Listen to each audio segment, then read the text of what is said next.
हर चीजें नई लेना मार्केट से, कपड़े लेना, खाना, कपड़ा, सब चीज, लेकिन दीन पुराना लेना। अकीदा इमाम बुखारी का लेना, अकीदा इमाम मुस्लिम का लेना, अकीदा गौसे आज़म का लेना, अकीदा गरीब नवाज का लेना।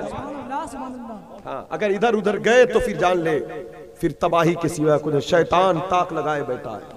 ईमान पर ना का सोना जंगल, रात अंधेरी छाई बदली काली है, सोने वालों जागते रहियो चोरों की रखवाली है।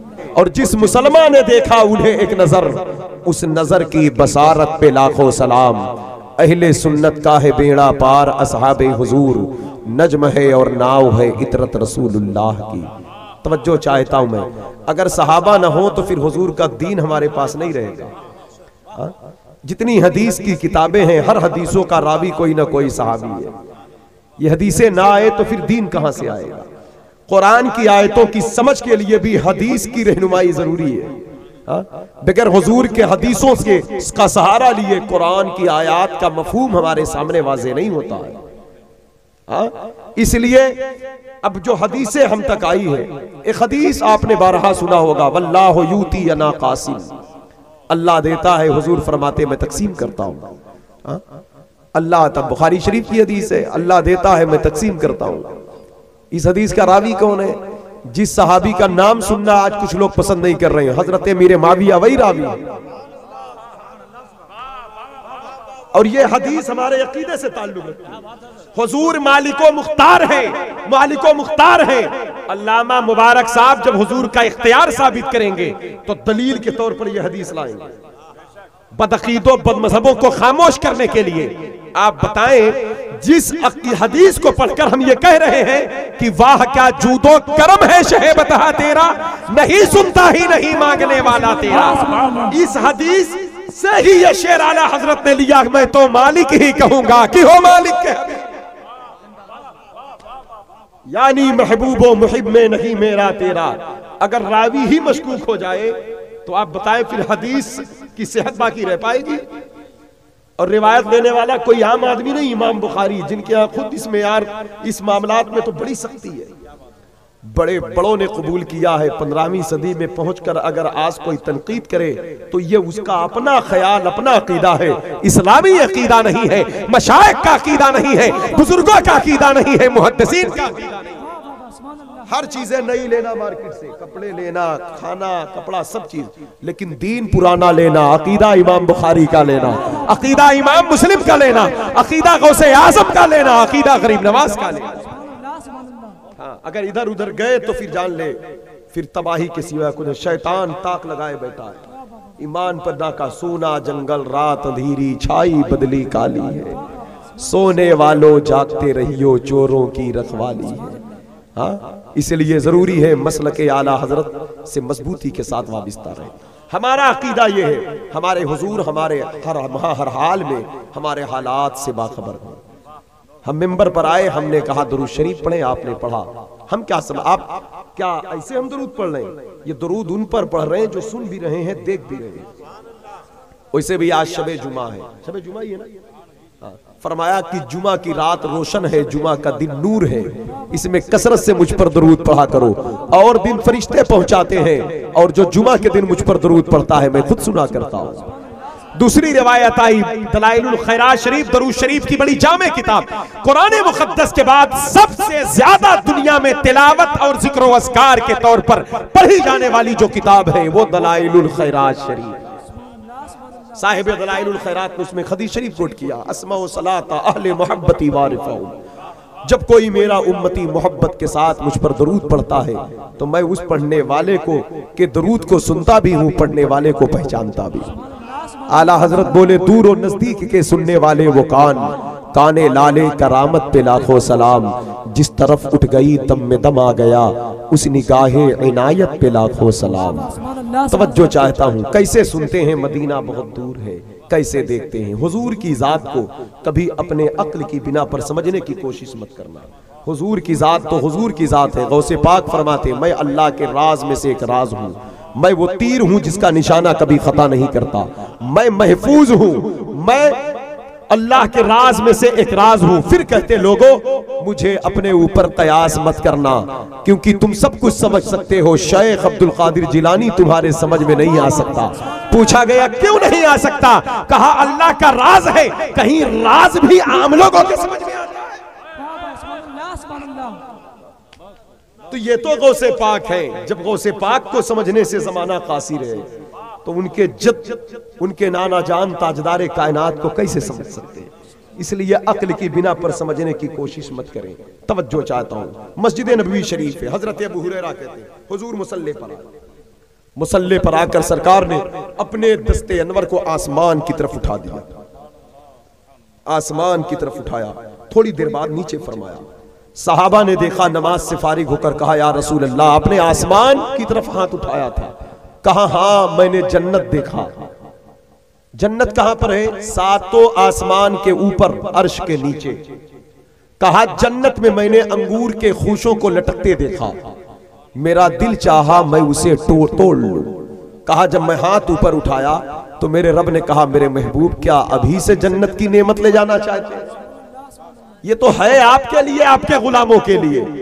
ये तो है आपके लिए, आपकी अता से आपके गुलामों के लिए। अभी इस राज को राज रखें, इतना पर्दा नाफाश हो जाए। तो कहा मुझे हया आ गई, मैंने हाथ को नीचे कर लिया, लेकिन मैंने चाहा था मैं तुम्हें खिला दूं। बहरहाल हदीस शरीफ मुकम्मल हो गई। बताना यह है कि हाथ हमारा भी उठता है, लेकिन इसकी एक हद है। जमीन से लेकर पहले आसमान की मसाफत 500 बरस की राह है, जो हदीसे मेराज है। और ये हुजूर की सफर है। खिरत से कह दो कि सर झुका ले, गुमा से गुजरे गुजरने वाले, या तो खुद पड़े हैं जेहद को लाले, किसे क्या बताएं किधर गए थे। सुरागे ऐनो मता कहां था, निशाने कैफो एला कहां था। न कोई राही न कोई साथी, न संगे मंजिल न मरहले थे। कमाने इनका के झूठे नुक्तों, तुम अव्वल आखिर के फेर में हो। मुहीत की चाल से तो पूछो किधर से आए किधर गए थे। नए निराले तरफ के सामा अरब के मेहमान के लिए। नारे तकबीर, नारे रिसालत, मसलके आला हजरत, कलामे आला हजरत, फैजाने मखदूमे मिल्लत, हुजूर हुए से मिल्लत, नारे हैदरी। हमारा हाथ उठे तो पिंडाल तक ना जाए, लेकिन निगाह उठे तो निगाह आसमान तक जाती है कि नहीं? बोले जिसके हाथ छत तक ना जाए, जब उसकी निगाह पिंडाल तक जा रही है तो क्या ख्याल है? ये है अहले सुन्नत का अकीदा, जिसका हाथ ही जन्नत तक चला गया हो, जिसका हाथ ही जन्नत तक चला गया हो। हाथ जिस्म तो उठा गनी कर दिया, मौजे बहरे समाहत पे लाखों सलाम। जिसका हाथ ही जन्नत तक चला गया हो, तो फिर उसकी निगाह का आलम क्या?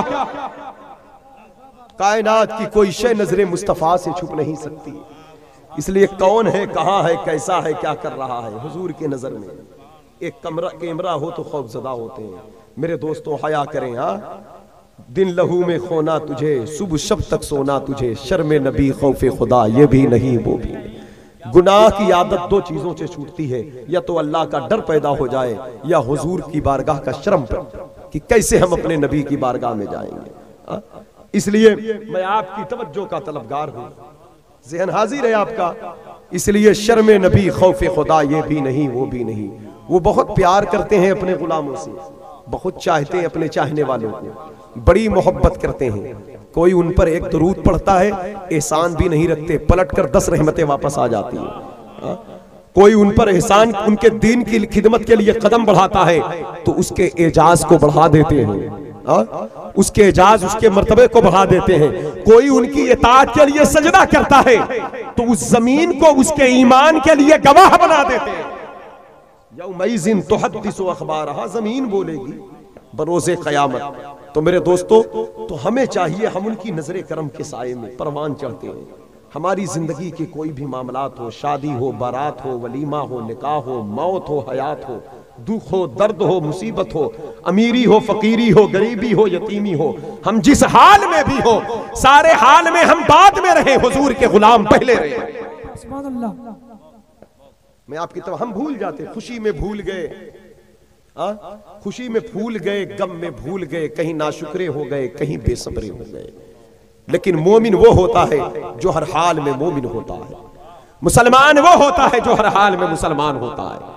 निकाह के ताल्लुक से हदीस समाअत फरमा ले ताकि उसकी बरकतें मिल जाए। फरमाते हैं मेरे मुस्तफा, तुनकिहुल मरअतु लिअरबईन लिमालिहा व लिहस्बिहा व लिदीनिहा व लिजमालिहा फज़फुर बिज़ाति दीन तरबत यदा। वाह वाह वाह, सरकार की हदीस है, बोले सुभान अल्लाह, मोहब्बत से बोले सुभान अल्लाह, सुभान अल्लाह। भैया इधर देखो, इधर देखो, वो इधर देखें, आंखें में आंखें डालकर बातें सुने। मैं जानता हूं आप नात शरीफ सुनने के बड़े शौकीन हैं, सुना करें, हाँ सुना करें, मैं भी सुनता हूं नात शरीफ। कौन वो आशिक है जो नात ना सुने, हाँ नात ना सुने। लेकिन इतना जान लो, तकरीर करने के लिए गौसे पाक को हुजूर ने खुद हुक्म फरमाया। 40 साल बगदाद में शेख अब्दुल कादिर जिलानी ने खिताब फरमाया, 13 सब्जेक्ट पर तालीम दिया। दीन के फरोग के लिए आला हजरत का मिशन जो हुजूर हाफिज मिल्लत ने यूं फरमाया, तहरीर तदरीस तकरीर। तहरीर कुछ खास लोग लिखते हैं, कुछ खास लोग पढ़ते हैं। तदरीस कुछ खास लोगों का तबका है। एक तकरीर ही है जिससे अवाम फैज़याब होती है, लेकिन अब वो भी सुनना लोग नहीं चाहते। सरकार गौसे आजम ने अहयाए दीन को हयात बख्शा है, 40 साल तक बगदाद में खिताब फरमाकर। अल्लाह अल्लाह, मुर्दा दिलों में रूह फूका है। क्या मत, वो भी खुद अपनी मर्जी से मिंबर पर नहीं खड़े हुए, हमें तो आपने बुलाया, हम चले आए। गौसे पाक को मदीने के ताजदार ने हुक्म फरमाया, बेटा मिंबर लगाओ, वाज करो, नसीहत करो, तकरीर करो, खिताब करो। क्यों? क्योंकि ये अवाम के कल्ब की रोशनी के लिए अगर बात मिंबर से खतीब अच्छी करता है, अगर अकीदा अहले सुन्नत की बात करता है, अगर वो बात दलाइल व बराहिन से करता है, अगर वो बात इस्लाह मुआशरा की करता है, कुरान हदीस की करता है, बुजुर्गों की अखबाल की करता है, बाजारू जुमलों से हटकर अगर वो करीने की सलीके की बात करता है, तो उम्मत पर लाजिम है कि उसकी आवाज की कदर की जाए, उसकी बातों को पर तवज्जो दी जाए, वरना ये नस्लें दीन भूल जाएंगी फिर। हाँ, इसे उधर मुंडी इधर मत करे मेरे भाई, इधर देखो। मैं अपने बाप की अपनी नहीं कह रहा हूं, बात बड़े पीर की है, बात मदीने के ताजदार की है, बात गरीब नवाज की है, बात उनकी है जिनकी बरकत से हमारे कब्रें रोशन होने वाली है, बात उनकी है जिनके इशारे से बरोज़ क़यामत हमें नजात मिलने वाली है। अगर हमारा रिश्ता उनसे कमजोर हुआ तो हम कहीं के नहीं रह जाएंगे। इसलिए हमको अपना रिश्ता उनसे मजबूत करना है। हम भूल जाते हैं, कभी भूल जाते हैं, कभी गाफिल हो जाते हैं, कभी फरामोश कर देते हैं, लेकिन महफिलें होती हैं, निकाह की महफिल है, शादी के मौके पर है, मेरे हुजूर कुछ बातें ले ले और देखे, सुनकर उसको दिल दिमाग तक उतारे और फिर उसको अमल में लाने की कोशिश करें। हदीस पाक का तर्जमा करूं जो मैंने पढ़ा है, तर्जमा सुनेंगे इंशाअल्लाह, सुनेंगे इंशाअल्लाह। तकरीर इन उलमा के लिए भी नहीं होती है, हाँ ये तो करम नवाजी है इनकी, ये मेंबरों पर बैठकर मुझे दुआओं से नवाज दे, ये बड़कपन है इनका। तकरीर अवाम के लिए होती है।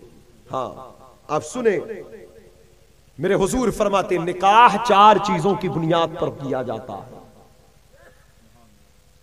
माल की बिना पर, हस्बो नसब की बिना पर, हुस्नो जमाल की बुनियाद पर और दीन की बिना पर।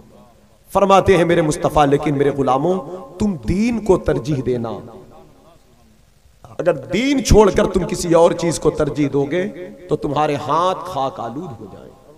अगर हुजूर कहें हाथ खाक आलूद हो जाए तो बताओ पूरी दुनिया मिलकर उस हाथ को इज्जत और शर्फ वाला हाथ नहीं बना सकती। अगर हुजूर कहे खाक आलूद हो जाए तो वो खाक आलूद ही रहेगा। दीन को तरजीह देने का हुक्म फरमाया। आज हम गौर फिक्र करें, हम बहैसियत मुसलमान इस हदीस के रूह से अपने निकाह को, अपने वलीमा को, अपनी बारात को, अपनी शादी को देखें और अपनी रिश्तेदारियों को देखें। ये और बात है कि कोई मालदार है, हसीन है, खूबसूरत है, लेकिन सबसे बड़ा माल दीन है, सबसे बड़ा हुस्न दीन है, सबसे बड़ा जमाल दीन है, सबसे बड़ा कमाल दीन है। अगर दीन ना हो, बहुत माल हो, तो फिर वो किसी काम का नहीं। अगर दीन न हो, तकवा न हो, परहेजगारी न हो, तो फिर वो रिश्ते खूबसूरत नहीं हो सकते। इसलिए आकाए कायनात सल्लल्लाहु अलैहि वसल्लम ने इरशाद फरमाया, तुम दीन को तरजीह दो। पहले इस मौके पर पहुंचकर रिश्तेदारियां बदअकीदों के यहां ना होना चाहिए, बदमजहबों के यहां ना होना चाहिए, दीनदार के यहां, साहिब ईमान, साहिब किरदार के यहां होना चाहिए। रिश्तेदारी कहाँ होना चाहिए, साहिब ईमान साहिब किरदार क्या होना चाहिए। इसलिए जब तक हम इन चीजों पर गौर, हदीस पाक है आदमी अपने दोस्त के दीन पर होता है, जिसके साथ उठना बैठना है, चलना फिरना है, खाना पीना, अपने दोस्त के दीन पर होता है। हमारी दोस्ती जिससे है हमारा दीन वही है। हुजूर ने फरमाया परखो उसको। अगर हम शराबी के साथ बैठेंगे तो खतरा है बहक जाने का, चोरों की चंडालों के गिरोह में रहेंगे तो खतरा है। नमाजी के साथ उठना बैठना शुरू कर दो, मस्जिद जाओ, आलिम के पास बैठना शुरू कर दो, दीन और शरई एहकाम की मालूमात में इजाफा शुरू हो जाएगा। कुरान पढ़ने वालों के साथ बैठोगे, मतलब जिस तबके के तो रिश्ता हो गया, जिसके साथ मिलना जुलना आना जाना खाना पीना हो गया। अगर वो बदअकीदा है तो अकीदा खराब हो सकता है, अगर वो बददीन है तो दीन खराब हो सकता है, बदअमल है तो अमल में भी कमजोरी आ सकती है। इसलिए बहू ऐसी आए कि कुरान पढ़ने वाली हो, दामाद ऐसा हो कि सजदा करने वाला। समझ रहे मेरी बात को? लोग ये बात तो करते हैं बहू कुरान पढ़ने वाली आए, लेकिन बहू तो आए कुरान पढ़ने वाली, लेकिन दामाद भी नमाज पढ़ने वाला। कितने जेवरात दिए आपने बीवी को? 5 तोले सोने दे दिए, 10 तोले दे दिया। अब जिंदगी भर बाप तो ज़कात देगा नहीं। औरतों के सारे मामलात शौहर के ही जिम्मे करम पर होते हैं। वो इतने जेवर लेकर बैठ गई है। अगर दीनदार दामाद होगा तभी ज़कात देगा, वरना रोज हर साल जब ज़कात फर्ज होगी तब वो आपकी बेटी गुनहगार होती चली जाएगी। इन सारी चीजों पर गौर फिक्र करने की जरूरत है। अगर लोग नमाजी दामाद ढूंढना शुरू कर दे तो हर जवान नमाजी बन जाए। ऐसा वाकया गुजरा, ऐसा मामला। हजरत शेख करमानी रहमतुल्लाह अलैह बड़े अजीम बुजुर्ग गुजरे। उनकी एक बेटी थी, नेक थी, परहेजगार थी, आबिदा थी, जाहिदा थी, सालिहा थी। जब वो बड़ी हुई तो आपको थोड़ी सी फिक्र हुई, और इस फिक्र के तलाश में आप दामाद की तलाश में निकले। कहां निकले? फजर की नमाज इस मोहल्ले में, जोहर उस मोहल्ले में, असर उस मोहल्ले में, मगरिब उस मोहल्ले में। कुछ थोड़ी सी उलझन के आसार उनके चेहरे पर जाहिर हुए तो बेटी ने कहा, अब्बा जान, ये अल्लाह के वली थे शेख करमानी, ये कोई मामूली आदमी नहीं थे, मालदार भी थे। विलायत कभी कभी फकीरी के लिबास में होती है, कभी अमीरी के लिबास में, लेकिन विलायत किसी भी लिबास में हो, अगर फकीरी के लिबास में है तो अल्लाह का वली बेसबरा नहीं होता, अमीरी के लिबास में है तो नाशुक्रा नहीं होता, क्योंकि ये दौलत वली के सीने पर नहीं गड़ी होती, ये दौलत वली के कदमों में हुआ करती है। दुनिया में होना, दुनिया का पास होना, यह गलत नहीं। दुनिया जब दिल के अंदर घर करती है तब खुदा से दूर करती है। हाँ, दुनिया जब दिल के अंदर घर करती है। इसलिए दुनिया हलाल तरीके से, जायज तरीके से जब इंसान के पास आए और वो हाथ तक रहे तो फिर वो दौलत दीन की खिदमत बन जाती है। अगर वो दिल के अंदर पनाह पा गई तब तो यकीन जाने, तब तो उससे अपने घर और पड़ोसियों की भी जरूरत पूरी होना मुश्किल हो जाता है। तवज्जो है आपकी? ज़हन हाजिर है? आज शेख करमानी अपनी बेटी आपको देखती है तो कहती है, अब्बा जान, आपके चेहरे पर कुछ उलझन, कुछ परेशानी के आसार है। कहा, हाँ बेटी, तुम बड़ी हो गई हो, मुझे तुम्हारी फिक्र है, तुम्हारे लिए एक मुनासिब लड़के की जरूरत है। तो कहा, अब्बा जान, आप कहाँ जाते हो दामाद तलाश करने? महलों में, पैसे वालों के यहाँ? तो कहा, नहीं बेटा, ना, ऐसा मैं नहीं जाता, ऐसे रिश्ते तो रोज आते तेरे लिए, मैं तो सबको ठुकराता हूं बेटी, तू जानती है। कहा, फिर आप कहां जाते हैं? कहा, बेटी, फजर उस मोहल्ले में पढ़ा, जोहर वहां पढ़ा, असर वहां पढ़ा। कहा, अब्बा जान, मेरी यही चाहत है कि आप मेरा रिश्ता तलाश करने मस्जिद जाया करें, मैं बेनमाजी से निकाह नहीं करना चाहता। जिस नमाज को हमने बहुत हल्का समझा, उसको तर्क करना मामूली गुनाह समझा है। यह है कितनी बड़ी चीज। इस्लाम के दामन में जो शहजादियां परवान चढ़ी हैं वो ऐसा शौहर नहीं बर्दाश्त करना चाहती है। ऐसे शख्स को निकाह में अपने कबूल करने के लिए वो इजाजत नहीं फराहम करती हैं जिसका सर अल्लाह की बारगाह में ना झुकता हो। क्योंकि उनका एक जवाब है, जो बंदा खुदा का हक नहीं अदा करता वो इस बंदी का हक क्या खाक अदा करेगा? नारे तकबीर, नारे रिसालत, मसलके आला हजरत, फैज़ाने आला हजरत, मुहाफ़िज़ाने मसलके आला हजरत, नारे तकबीर, नारे रिसालत।